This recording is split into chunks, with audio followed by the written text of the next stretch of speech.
Well, greetings viewers and voyeurs. You're with gothatfunk in the cemetery, making a way overdue video response to my friend LatumWay. He and I are subscribed to each other here on YouTube, and we also follow one another on Twitter. And it was about a year ago that LatumWay did a tweet which went something like this: verse, verse, chorus, bridge, verse, chorus. To which I responded, maybe you should try listening to some prog rock. They don't usually follow that kind of a formula. And he taunted me lovingly, as he tends to do, about how, you know, he was not brought up on vinyl and stuff like that. And I agreed with them that he could introduce me to any 3 songs of his choice to see if I might appreciate them, and I would listen to he would listen to a prog rock song that I recommended. So, being cheeky like I sometimes am, I decided to recommend a song called Sound Chaser by Yes. Now, that was a bit unfair of me as an introduction to prog rock. I don't think I did the genre any favors in winning over a new enthusiast, partly because Sound Chaser by Yes is, you pretty much have to be a Yes fan to like that song, I suppose. It's sort of like having a kid ask you if they can have a sip of your beer and saying, no, no, here, have this crack instead. You know, so that was my bad, really. LatumWay asked me to listen to 3 songs by Blink-182, and I have to say I like those songs quite a bit.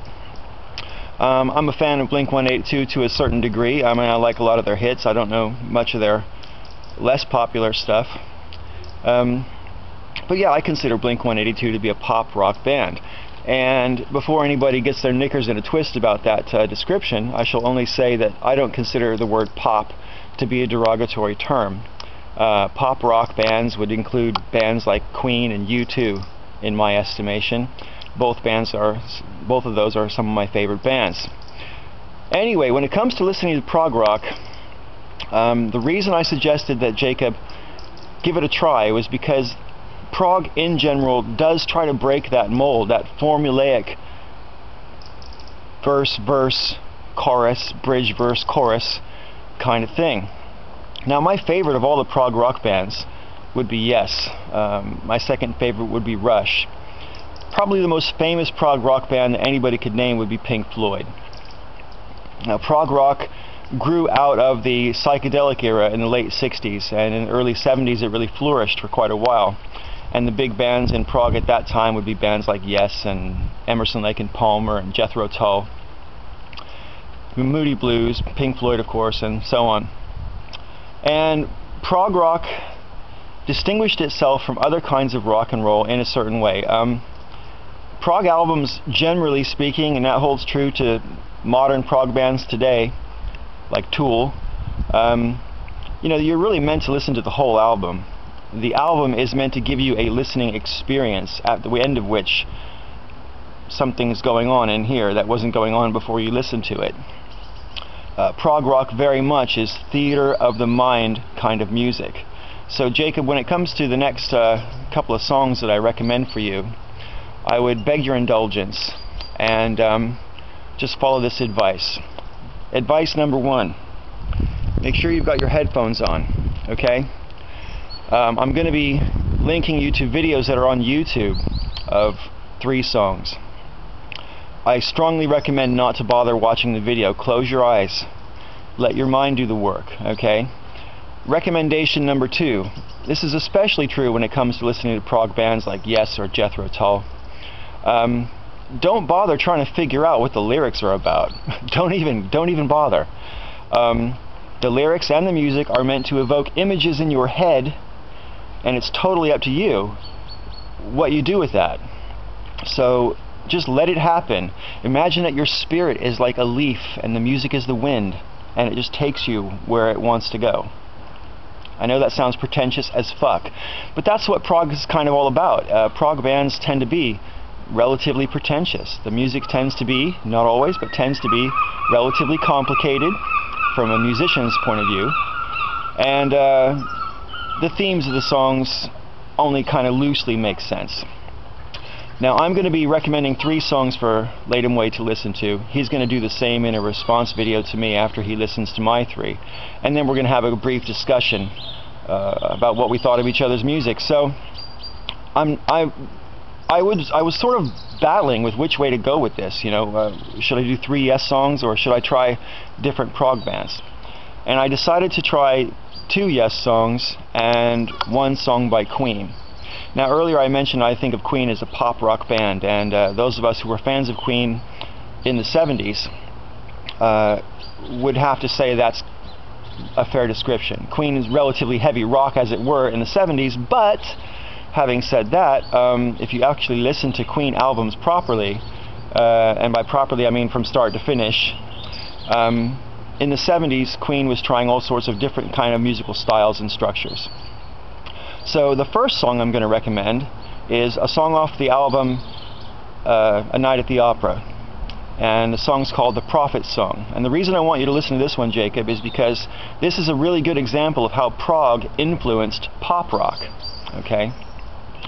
The other 2 are Yes songs. The first one is off the album Going for the One, which came out in 1977, and it's called Turn of the Century. It's one of the most beautiful pieces of music I can think of. And in particular, I want you to pay attention to the guitar playing in that song, but also just how the song is structured and the imagery that it evokes.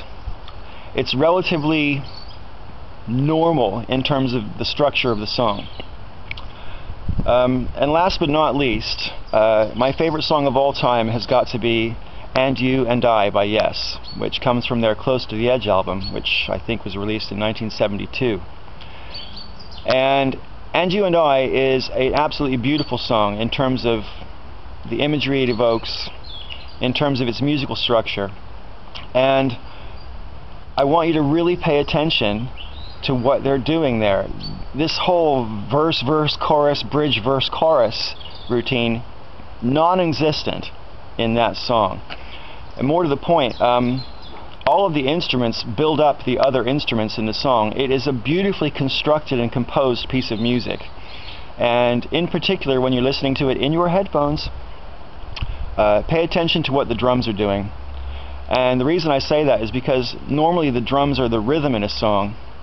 Not so with And You and I, or at least not strictly so. And if I had to pick 1 song as my favorite song of all time, that would be it. It pretty much represents everything I love about music, except you can't dance to it. That's the only thing I could criticize that song about. Anyway, so I should look forward to LatumWay's response video after he listens to my 3 songs. Any of you out there who want to listen to those songs, please go ahead and indulge yourself, but don't think that if you recommend 3 songs for me that I'm going to listen to your songs. I'm only going to do that for LatumWay, because if I listen to 3 songs from everybody who watches this video, I would be listening to songs forever and never getting anything done in my life. No offense, don't take it personally, but this one's just for Jacob, alright? So I hope you like the songs, Jacob, and I hope they give you a different way of listening to music, because it's not just about what the song is about, what the lyrics are about, and it's not just about a catchy hook line or a chorus. It's about taking you someplace inside. You don't have to be a fan of psychedelic drugs to like psychedelic music, alright? So let me know what you think. I want to thank you all for watching this video, and until next time, may all your ups and downs be ups.